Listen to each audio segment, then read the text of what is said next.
ఏంది బిడ్డ గుడి అన్నావు సినిమా అన్నావు షికార్లు అన్నావు బిర్యానీ అన్నావు మళ్ళీ జల్దీ వస్తాను వేంద్ర ఏం చెప్పాలి అమ్మ జానకి నేను అత్తలే అని చెప్పేసి మెసేజ్ చేసిందే.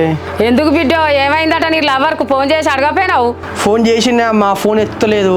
ఎత్తగానే మెసేజ్ చేసింది నేను అత్తలే అని చెప్పేసి. అందుకే సపరేట్గా ఏం చేయాలో అర్థం కాక ఇంటికి వచ్చిన.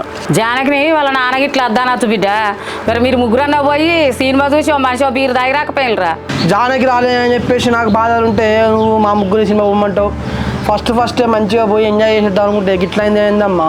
గదానికి ఏమన్నా తీయరాదు బిడ్డ, ఇవాళ కాకుండా రేపు పోతురుగా ఇడ్లున్నా తినిపో. ఇప్పుడు నాకు తినే ఇంట్రెస్ట్ లేదు కానమ్మా. అసలు జానకి ఏమైందంటే ఏం జరిగినా కూడా నాకు చెప్తుంది. ఫోన్ ఎత్తలేదు, అట్లా మెసేజ్ చేసింది, ఏదో డౌట్ కొడుతుంది అమ్మ నాకు. జానకి ఏం చెప్పకముందే అన్నీ ఆలోచిస్తావేంట్రా నువ్వు? అది ఏమైనా చెప్పినాక ఆలోచించుతే రాదు? ఏమోనే అమ్మా, ఏమైనా అయితే కంపల్సరీ జానకి చెప్పాలి. ఇంత చెప్పలే అంటే